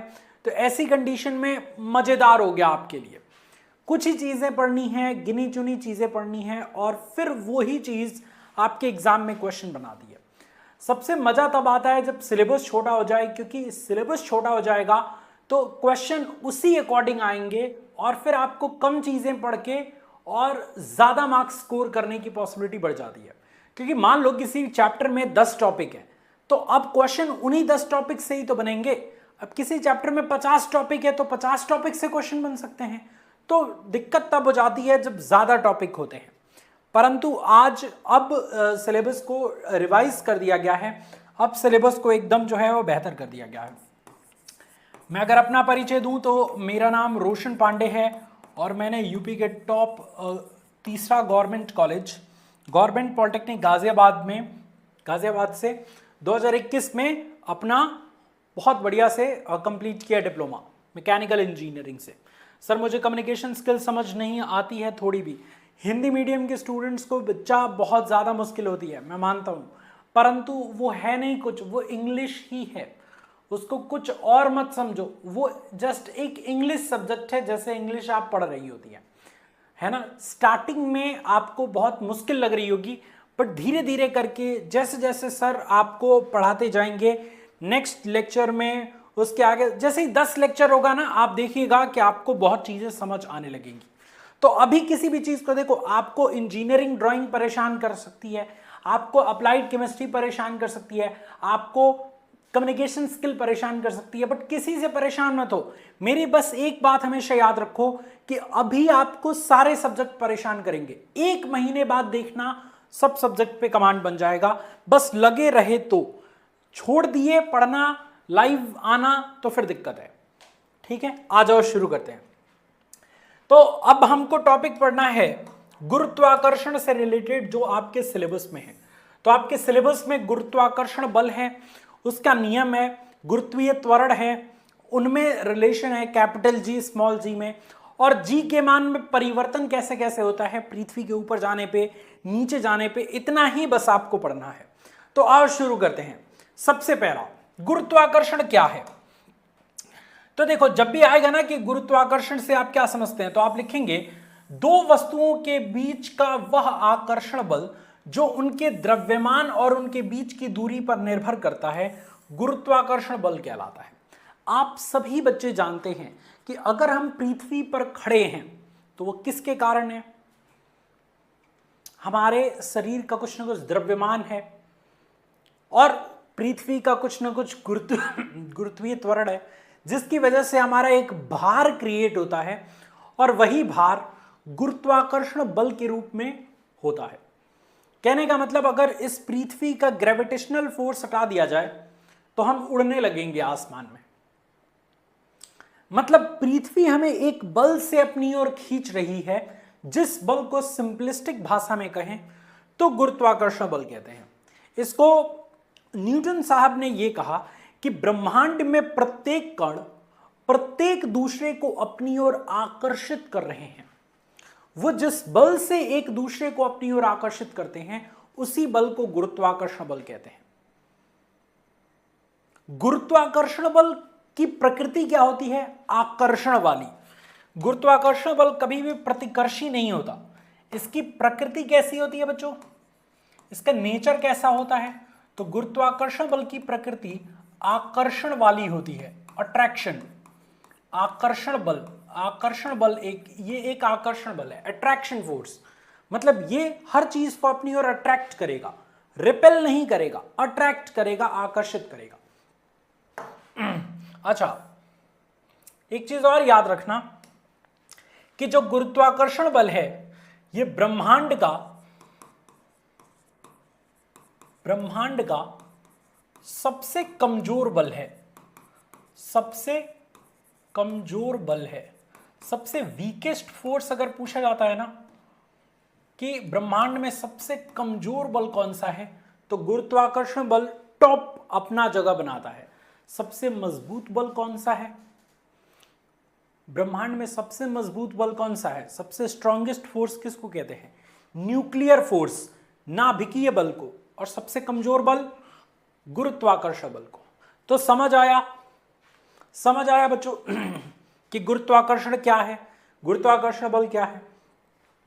अब एक आपका और टॉपिक आता है, नेक्स्ट टॉपिक, जो क्वेश्चन आपके एग्जाम में सीधे बनाएगा कि न्यूटन का सार्वत्रिक गुरुत्वाकर्षण का नियम बताइए। अब इसको सार्वत्रिक क्यों कहते हैं? क्योंकि ये ब्रह्मांड लेवल पे कार्य करता है। ऐसा नहीं है कि ये केवल पृथ्वी पे ही कार्य करता है, दो ग्रहों के बीच भी गुरुत्वाकर्षण बल कार्य कर रहा है। ठीक है, तो कहने का मतलब ये यूनिवर्स लेवल पे है, इसलिए इसको यूनिवर्सल लॉ कहते हैं, सर्वात्रिक गुरुत्वाकर्षण का नियम कहते हैं। और इस नियम के माध्यम से ये न्यूटन साहब ने ये कहा कि यदि दो वस्तुएं हैं, मान लो, पहले इसको पढ़ लो, उसके बाद नेक्स्ट पेज लेके इसका डेरिवेशन भी करा देता हूं। दो वस्तुएं जिनके द्रव्यमान m1 और m2 है और उनके बीच की दूरी r है, तो उनके बीच लगने वाला गुरुत्वाकर्षण बल कितना होता है बच्चों? उनके बीच लगने वाला गुरुत्वाकर्षण बल होता है F बराबर G m1 m2 upon r square. अब इसको थोड़ा डिटेल में हम पढ़ने के लिए एक स्लाइड लेते हैं और इस स्लाइड पर हम इसको डिटेल में पढ़ते हैं। न्यूटन साहब ने इसको कैसे समझाया, आओ देखते हैं। न्यूटन साहब ने यह कहा कि हमारे पास दो वस्तुएं हैं। ठीक है, अपने पास क्या है बच्चों? दो वस्तुएं हैं। पहली वस्तु का द्रव्यमान m1 है, दूसरी वस्तु का द्रव्यमान m2 है। ये एक दूसरे से स्मॉल r दूरी पर स्थित हैं। ये किसने कहा? न्यूटन साहब ने कहा। सर्वात्रिक गुरुत्वाकर्षण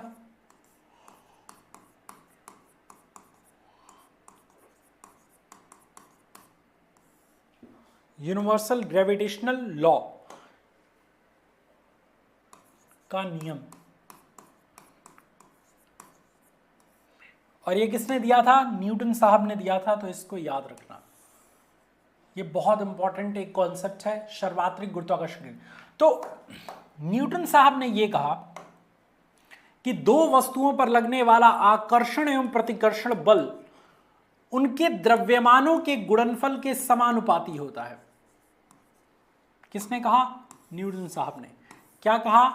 कि भैया दो वस्तुओं के बीच लगने वाला गुरुत्वाकर्षण बल, या यहां पे लिख देंगे इस नियमानुसार, क्योंकि इसका नियम का स्टेटमेंट हमने अभी पीछे आपको दिखा दिया था। अगर स्टेटमेंट लिखना है तो ये लिखेंगे, दो वस्तुएं जिनके द्रव्यमान m1 और m2 है और उनके बीच की दूरी r है, तो उनके बीच लगने वाला गुरुत्वाकर्षण बल उन दोनों वस्तुओं के द्रव्यमानों के गुणनफल के समानुपाती, समीकरण नंबर 1। और इन दो वस्तुओं पर लगने वाला गुरुत्वाकर्षण बल उनके बीच की दूरी के वर्ग के व्युत्क्रमानुपाती होता है, समीकरण नंबर 2। अब इन दोनों समीकरणों का मतलब मैं समझा देता हूं, जरा ध्यान से सुनना। यानी कि कोई भी वस्तु का द्रव्यमान अगर ज्यादा होगा तो उस पर गुरुत्वाकर्षण बल ज्यादा लगेगा, अगर वस्तु का द्रव्यमान कम होगा तो उस पर गुरुत्वाकर्षण बल भी कम लगेगा। यानी कि दो भारी वस्तुएं अगर हैं, दो अगर बहुत बड़ी बड़ी वस्तुएं हैं जिनका मास काफी बड़ा है, तो उन पर गुरुत्वाकर्षण बल भी ज्यादा होगा, और अगर छोटी छोटी वस्तुएं हैं तो उन पर गुरुत्वाकर्षण बल कम लगेगा। इतनी बातें बस अपने दिमाग में बैठाए रखना पहले समीकरण के अकॉर्डिंग। दूसरा, दो वस्तुओं के बीच की दूरी अगर बढ़ा देंगे, अगर दोनों वस्तुओं के बीच की दूरी को बढ़ा देंगे, जैसे मान लो ये दो वस्तुएं हैं, अगर इनके बीच की दूरी को हम बढ़ा देंगे बच्चों, है ना, इनके बीच की दूरी को बढ़ा देंगे, तो ऐसी कंडीशन में दूरी को बढ़ाने पर, व्युत्क्रमानुपाती है तो दूरी को बढ़ाने पर बल घट जाएगा। अगर दो वस्तुएं एक दूसरे के पास पास होंगी, दूरी कम होगी, तो ऐसी कंडीशन में उन पर ज्यादा बल लगेगा, और अगर दूर होंगी तो कम बल लगेगा।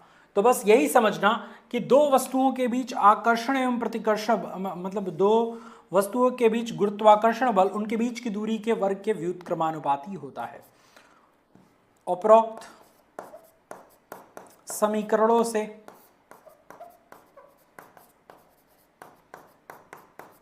अगर इन दोनों को कंबाइन करते हैं तो क्या निकल के आता है बच्चों?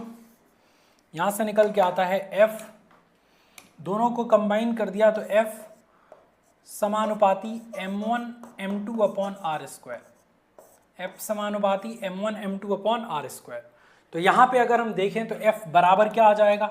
समानुपाती का चिन्ह हटाते हैं तो एक नियतांक लग जाता है, तो F बराबर capital G m1 m2 upon R square. और ये आपका आ गया है क्या? ये आपका आ गया एक मोस्ट इंपॉर्टेंट फॉर्मूला जिसका वर्ल्ड वाइड काफी ज्यादा पॉपुलैरिटी है। ये है आपका सार्वत्रिक गुरुत्वाकर्षण का नियम, मतलब फॉर्मूला, और ये कई बार पूछा जाता है। अब यहां पे हम लिखेंगे कि जहां कैपिटल G एक नियतांक है जिसे सर्वात्रिक गुरुत्वाकर्षण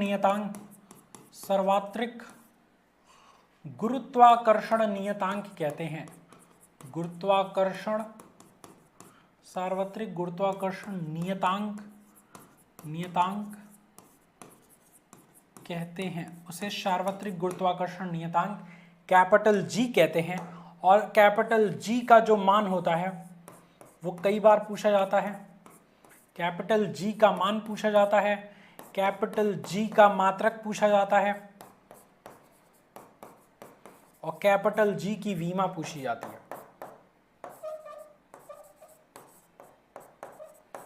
इन तीनों को अभी आपके सामने मैं निकाल के दिखाता हूं, don't worry about that. Capital G का सबसे पहले हम क्या देखेंगे बच्चों? कैपिटल G का हम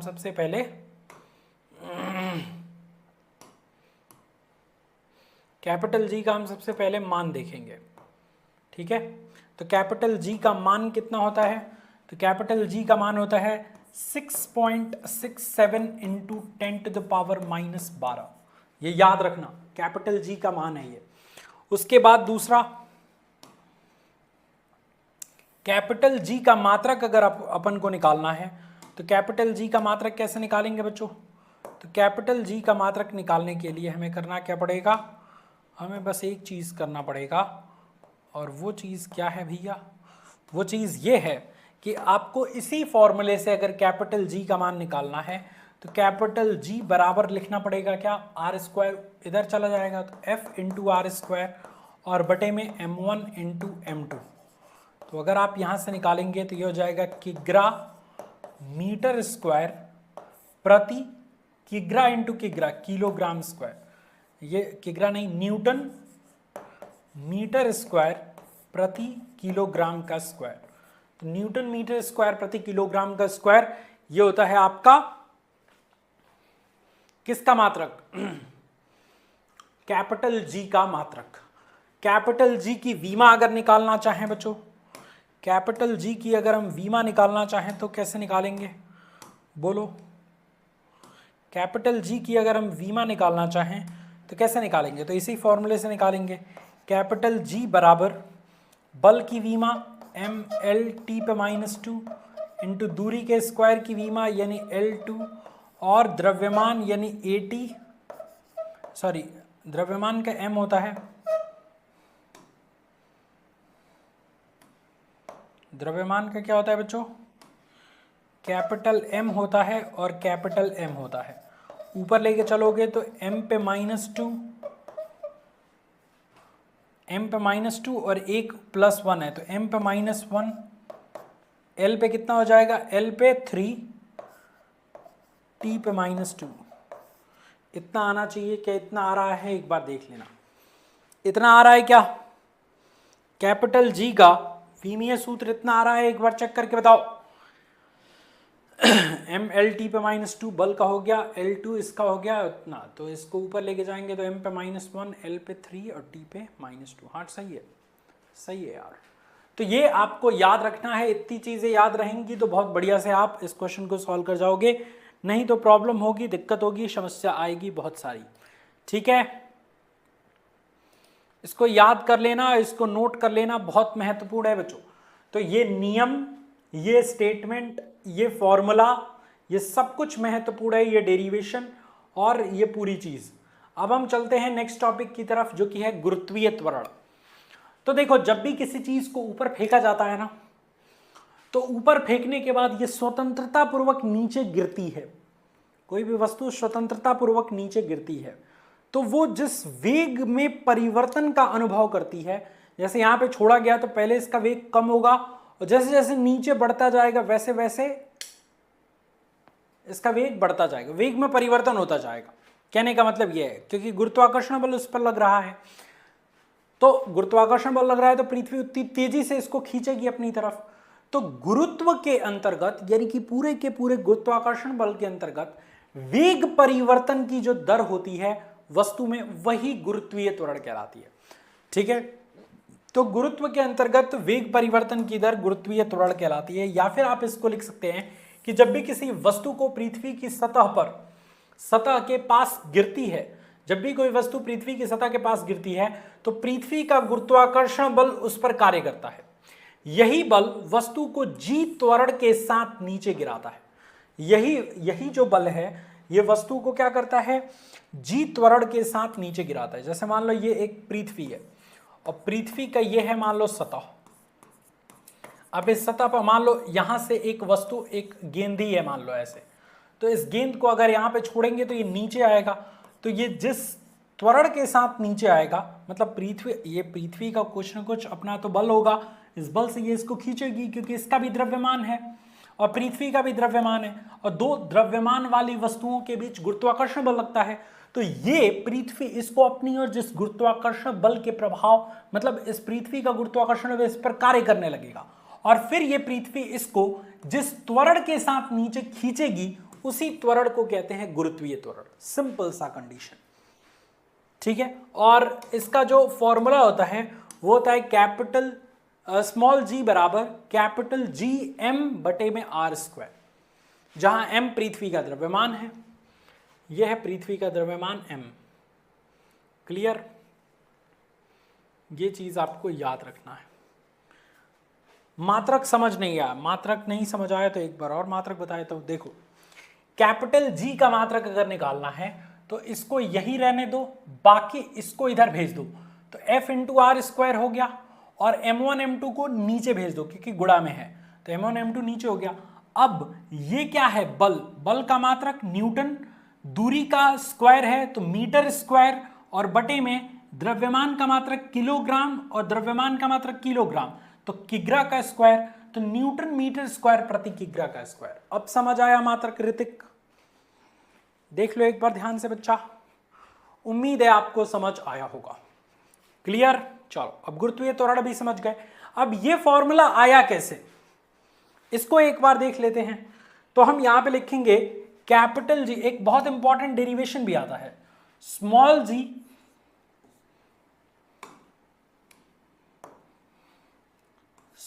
जी तथा कैपिटल जी में संबंध। स्मॉल जी तथा कैपिटल जी में संबंध क्या होता है, इसका डेरिवेशन प्रॉपर बच्चों आता है आपके एग्जाम में, तो इसलिए मैं इसके डेरिवेशन को आपको कराने जा रहा हूं। तैयार हो सारे बच्चे? डेरिवेशन के लिए तैयार हो भैया?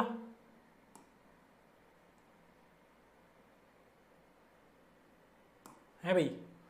डेरिवेशन के लिए तैयार हो मुन्ना? जी सर तैयार है। कैपिटल जी और स्मॉल जी में संबंध। ऋतिक मुझे बता देना समझ आया कि नहीं? ठीक है, चलो ठीक है। तो अब हम इसका डेरिवेशन करने जा रहे हैं बच्चों। अब डेरिवेशन कैसे करेंगे? डेरिवेशन कैसे करेंगे? सबसे पहले आपको एक चीज पता होना चाहिए, वो ये चीज है,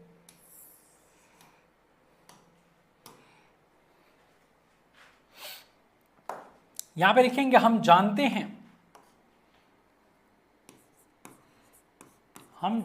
हैं कि गुरुत्वाकर्षण बल, दो वस्तुओं के बीच लगने वाला गुरुत्वाकर्षण बल द्रव्यमानों के समानुपाती और उनके बीच की दूरी के वर्ग के व्युत्क्रमानुपाती होता है। तो capital G M1 M2 upon R square, ये वाला फॉर्मूला आप शुरू से जानते हैं, पहले से जानते आ रहे हैं। ठीक है, समझ आ रही है बात? अरे बोल दे यार भाई। ये जानते हो? जी सर। तो अगर मान लो यहां पे हमने ये लिख दिया कि अपनी पृथ्वी ये रही, पृथ्वी का त्रिज्या जो है वो कैपिटल आर ई है, पृथ्वी का द्रव्यमान एम ई है। ठीक है, और एक वस्तु मान लो आपके पास ये है जिसका द्रव्यमान m है और इसकी त्रिज्या r है। तो पृथ्वी इसके ऊपर गुरुत्वाकर्षण बल लगाएगा, तो जो बल लगाएगा वो होगा F बराबर m, पहले वस्तु का द्रव्यमान, दूसरे m इन दोनों, और इनके बीच की दूरी मान लो कितनी है, स्मॉल r है। ठीक है, तो r का होल स्क्वायर, या फिर आप ऐसे लिख सकते हो इसको हटा के बिना किसी झंझट के कि आप जानते हैं गुरुत्वाकर्षण बल F बराबर होता है कैपिटल G M बटे में आर ई का होल स्क्वायर। समीकरण नंबर 1। सबसे पहली चीज आप ये जानते हैं, क्लियर? अब कोई भी मतलब पृथ्वी किसी भी वस्तु को जिस बल से अपनी ओर खींचता है वो है mg बल। समीकरण नंबर 2, समीकरण नंबर 1 और समीकरण नंबर 2 आपके पास निकल के आ गया। अब समीकरण नंबर 1 और 2 से तुलना कर दो, 1 एंड 2 से। समीकरण नंबर 1 और 2 से तुलना करोगे तो कैपिटल G M बटे में आर ई का होल स्क्वायर बराबर क्या हो जाएगा, mg। अब देखो, एक m पृथ्वी का है और एक m जो है वो वस्तु का है, तो यहां पे हम एक स्मॉल m लिख देते हैं।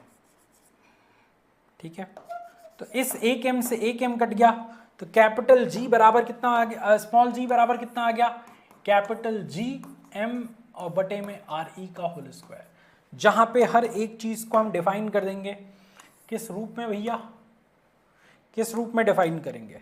इस रूप में डिफाइन करेंगे कि कैपिटल जी क्या है? सर्वात्रिक गुरुत्वाकर्षण नियतांक, गुरुत्वाकर्षण नियतांक।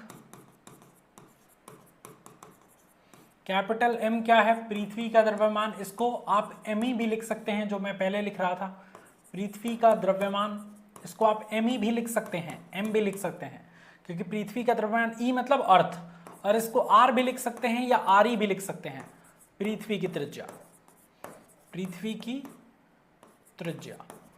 तो ये देखिए आप, स्मॉल जी और कैपिटल जी में रिलेशन आ गया, स्मॉल जी बराबर कैपिटल जी एम ई बटे में आर ई का होल स्क्वायर। क्लियर? क्लियर बच्चों? मुझे जल्दी बताओ। यस सर, शाबाश। अब चलते हैं आगे। नेक्स्ट टॉपिक आपका आता है जी के मान में परिवर्तन। जी के मान में परिवर्तन, जब भी हम किसी वस्तु को पृथ्वी से h ऊंचाई पर लेके जाते हैं, ऊंचाई पर जी का परिवर्तन, जब भी कोई वस्तु पृथ्वी की सतह से h ऊंचाई पर होता है या h ऊंचाई की ओर जाता है, तो उस पर गुरुत्वीय जौन त्वरण, यानी कि उस पर गुरुत्वीय त्वरण कितना होगा? तो देखो, एक चीज हमेशा याद रखना कि पृथ्वी से चाहे ऊपर की तरफ जाएं या पृथ्वी के नीचे जाएं, दोनों ही कंडीशन में स्मॉल जी का मान क्या होता है? कम होता है। और स्मॉल जी का मान पृथ्वी की सतह पर स्मॉल जी का मान 9.8 मीटर प्रति सेकंड स्क्वायर होता है। अलग अलग जगह पे पृथ्वी के अलग अलग होता है, बट नॉर्मल कंडीशन में हम सतह पर इतना मान के चलते हैं। हालांकि ध्रुवों पर विषुवत रेखा पे इसका मान अलग अलग हो जाता है, परंतु पृथ्वी की सतह पर इतना होता है। परंतु जैसे ही सतह से ऊपर या नीचे आप जाते हैं, पृथ्वी की सतह से ऊपर जाते हैं या पृथ्वी की गहराई में h गहराई नीचे जाते हैं, तो g का मान बदलने लगता है। और बदलने इज द सेंस कि दोनों ही कंडीशन में g का मान घटता है। फॉर एग्जाम्पल, यह है अपनी एक पृथ्वी की त्रिज्या r ही है, और यह सतह है जिस पर एक r पॉइंट है। अब इस r पॉइंट, इस सतह से, पृथ्वी की सतह से h ऊंचाई ऊपर एक पॉइंट a है। इस a पॉइंट पर एक वस्तु है, मान लो गेंद है, जिसका द्रव्यमान m है, गुरुत्वीय त्वरण g डैश है, पृथ्वी की सतह पर गुरुत्वीय त्वरण g होता है। तो अब h ऊंचाई जाने पे कितना कम होगा g का मान, इसको हम कैसे निकालेंगे? तो इसको निकालने के लिए हम पहले इसका स्टेटमेंट लिखेंगे, मतलब जो डेरिवेशन वगैरह होता है। तो डेरिवेशन में हम लिखेंगे 2-4 लाइन, उसके बाद डेरिवेशन करना शुरू करेंगे। हम क्या लिखेंगे कि माना यहाँ पे चित्र में एक पृथ्वी स्थित है जिसका द्रव्यमान m ही है और त्रिज्या r ही है ना। यदि पृथ्वी तल पर द्रव्यमान m है, बिंदु, ठीक है, हाँ, और जैसे ही हम पृथ्वी तल से h ऊंचाई पर जाते हैं तो वस्तु का द्रव्यमान m और गुरुत्वीय त्वरण g डैश हो जाता है। क्लियर है? तो पृथ्वी की सतह पर स्मॉल g का मान, सतह पर स्मॉल g का जो मान होगा वो कैपिटल G m और बटे में आर ई का होल स्क्वायर हो जाएगा। समीकरण नंबर 1, पृथ्वी की सतह पर अगर वो वस्तु है तो उस पर गुरुत्वीय त्वरण का मान कितना हो जाएगा? कैपिटल G m बटे में आर ई का होल स्क्वायर। ये m पृथ्वी का द्रव्यमान है, तो इसको m ही भी लिखना चाहें तो लिख सकते हैं, कोई समस्या वाली बात नहीं है। ठीक है, अब आगे बढ़ते हैं भैया। अब अगर हम देखें कि h ऊंचाई जाने पे कितना हो जाएगा, तो h ऊंचाई पर, h ऊंचाई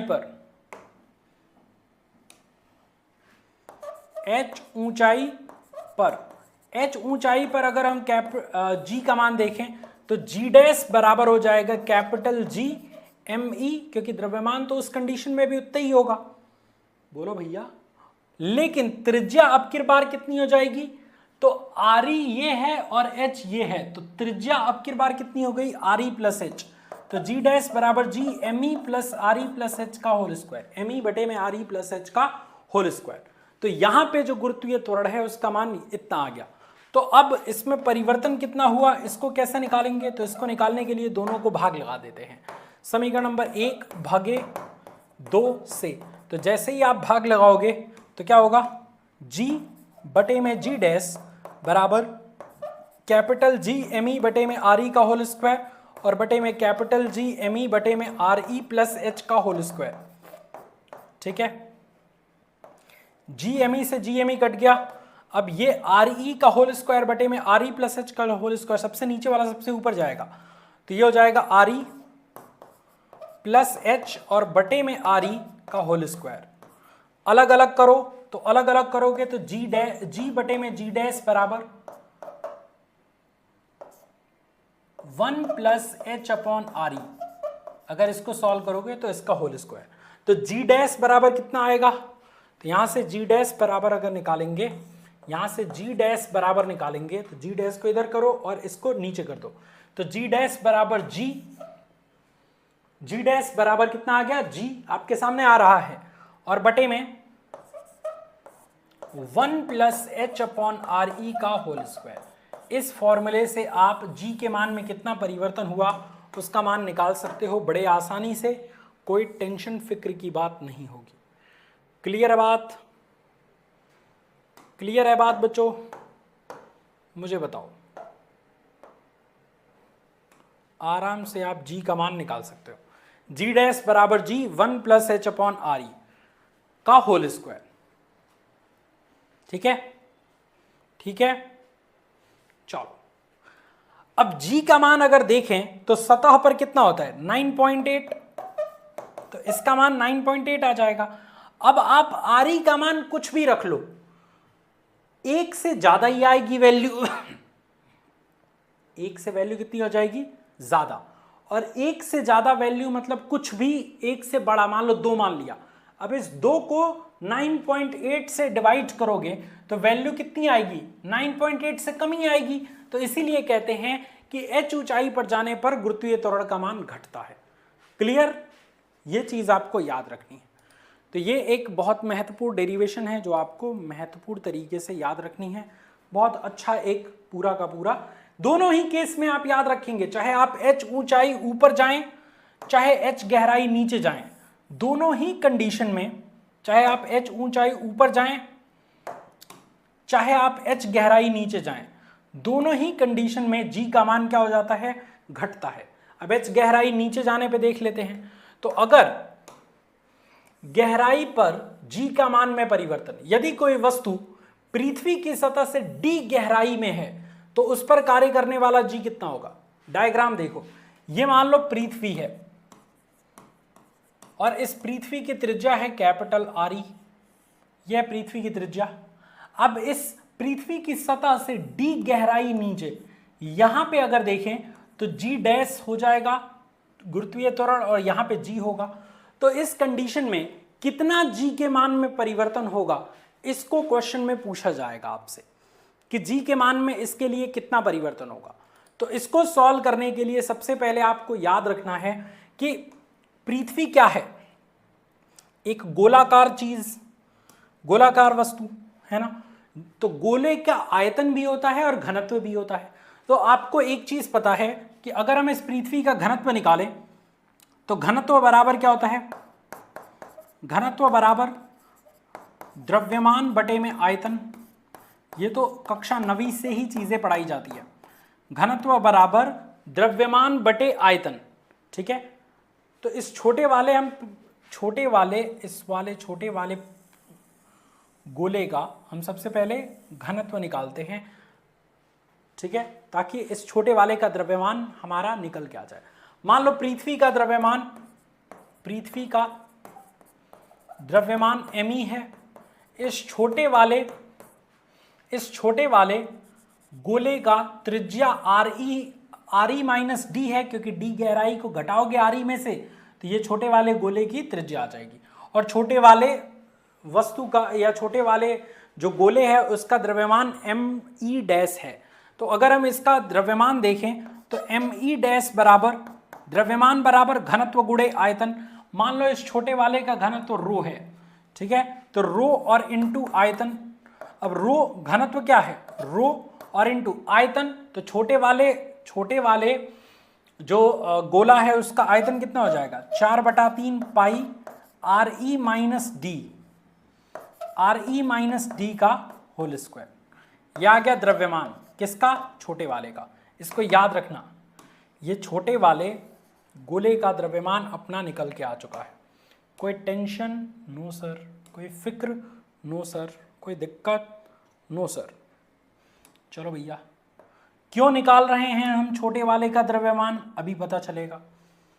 छोटे वाले का हमने द्रव्यमान निकाल लिया। अब आओ मेन कहानी पर। छोटे वाले का द्रव्यमान निकाल लिया, ठीक है। अब एक बात बताओ, यहां पे गुरुत्वीय त्वरण जी डैश का मान कितना हो जाएगा? तो जी डैश बराबर आप जानते हैं जी एम ई, तो छोटे वाले का द्रव्यमान एम ई डैश है और बटे में आर ई का होल स्क्वायर, ठीक है। तो आर ई माइनस डी का होल स्क्वायर। अब छोटे वाले का द्रव्यमान कितना निकल के आया है, एम ई डैश का मान इतना, तो इसको रखेंगे। तो जी डैश बराबर capital G into rho into 4/3 पाई और आर ई माइनस डी का होल स्क्वायर और बटे में आर ई माइनस डी का होल स्क्वायर। कोई दिक्कत, कोई परेशानी, कोई समस्या? यहां तक हमने इसी एम ई का मान उठा के यहां पे रख दिया और कुछ नहीं किया है। एकदम गौर से देखना,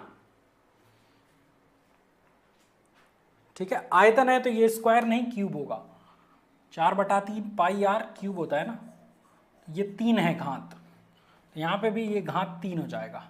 तो अब स्क्वायर से क्यूब, ये देखो आर ई माइनस डी का होल स्क्वायर से आर ई माइनस डी का क्यूब कटेंगे तो एक आर ई माइनस डी बचेगा। तो यहाँ पे जी डैश बराबर कितना निकल के आ गया, जी डैश बराबर निकल के आ गया capital G into rho into 4/3 pi R E minus D. ये जी डैश का मान निकल के आया है। किसका मान निकल के आया है? जी डैश का मान निकल के आया है। मतलब इस एच डी गहराई नीचे गुरुत्वीय त्वरण का मान इतना निकल के आया है। डी गहराई नीचे गुरुत्वीय त्वरण का जो मान आया है वो इतना निकल के आया है। बच्चों इसमें कोई संशय नहीं होना चाहिए भैया, अगर है तो अभी पूछ लो। तो डी गहराई नीचे इतना, ठीक है।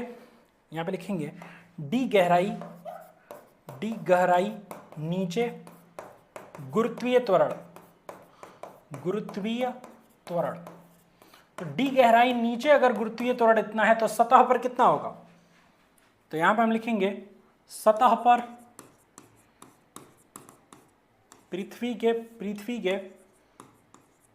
के सतह पर जी का मान कितना होगा? तो पृथ्वी के सतह पर जी का मान जो होगा वो आ जाएगा आपका कितना, जी डैश जी बराबर, इसी के अकॉर्डिंग बस कर दो, इसी के अकॉर्डिंग एकदम सेम कर देना है। बस त्रिज्या के आर ई माइनस डी की जगह आर ई कर देना है, क्योंकि पृथ्वी की त्रिज्या तो आर ई होता है। तो ये हो जाएगा कैपिटल जी इंटू रो और इंटू 4/3 पाई और आर ई सिर्फ। ये हो जाएगा आपका कितना, पृथ्वी की सतह पर गुरुत्वीय त्वरण का मान। कोई दिक्कत, कोई परेशानी, कोई समस्या? जिसका करना है समाधान तो बता देना भैया आप, ठीक है। इसको मान लो समीकरण नंबर 2, इसको मान लो समीकरण नंबर 1। किसको? इसको मान लो समीकरण नंबर 1 और इसको मान लो समीकरण नंबर 2। अब इन दोनों को डिवाइड कर दो, समीकरण नंबर 1 भागे समीकरण नंबर 2 से, क्योंकि दोनों को डिवाइड करोगे तभी आपका एक्यूरेट पता चलेगा कि कितना जी के मान में परिवर्तन हो रहा है। तो जी डैश बटे में जी बराबर कैपिटल जी रो और 4/3 pi R E minus D, ये पहला समीकरण है, और बटे में जी इंटू रो इंटू 4/3 पाई और आर ई, ये दूसरा है। इससे पूरा ये खत्म, आर ई माइनस डी बटे में आर ई बच गया। तो जी डैश बराबर कितना हो जाएगा, जी आर ई माइनस डी और बटे में आर ई, ठीक है। अगर आप इसको थोड़ा सा अलग करना चाहो तो जी डैश बराबर जी और आर ई बटे में आर ई 1 माइनस डी बटे में आर ई। अगर आप देखो तो इस कंडीशन में भी आप देखोगे, इस कंडीशन में भी देखोगे यही आपका फॉर्मूला है। एच गहराई नीचे जाने पर जी के मान में परिवर्तन का फॉर्मूला कौन सा है बच्चों? यही वाला है। इतना परिवर्तन होगा। अब मैं आपको दिखा देता हूं कितना परिवर्तन होगा। अब देखो आर ई का मान हम कुछ भी लें, ठीक है, एक में से घटेगी ही वैल्यू। जब एक में से वैल्यू घटेगी तो जी डैश हमेशा किसके बराबर होगी, कम ही हो जाएगी।